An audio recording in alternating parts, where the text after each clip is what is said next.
Kalhim na le tlay na umin dermang sitan katlang suan at tira zong lam tuang azal nuam ngeye rei zong anilo baural na kong karang hong chulo đắng áo lâu hô rô hô rô lalpan ang ai đam du che isual na chu yang po ni se horo asil fai duce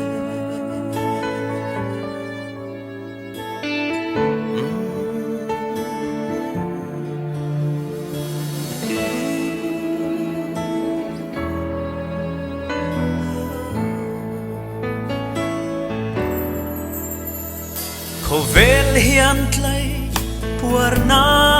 azul maset laytik aom silo dam takalya thamuan tuta tung lovin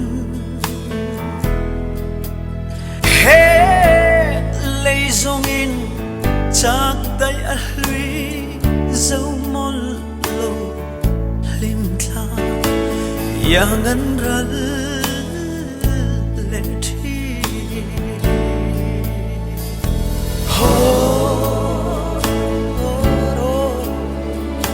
ho ro lalpan ang aidam dulce iswal na yang po ni se horo asil fai dulce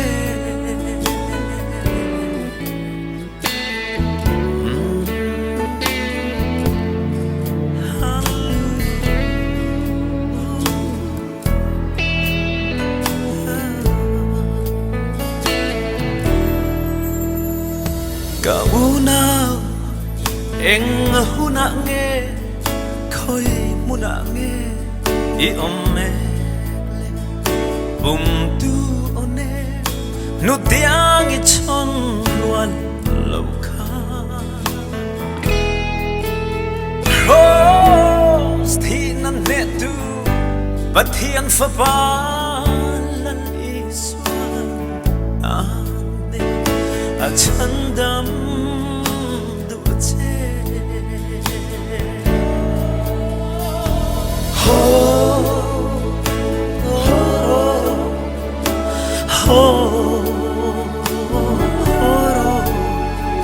lalpan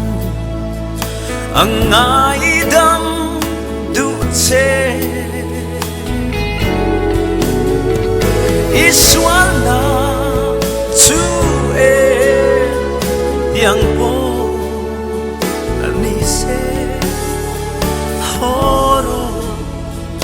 asil fai dulce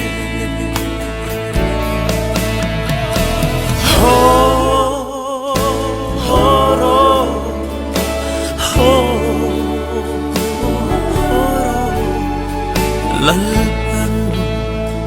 ang aidam dulce iswala tiang po ni se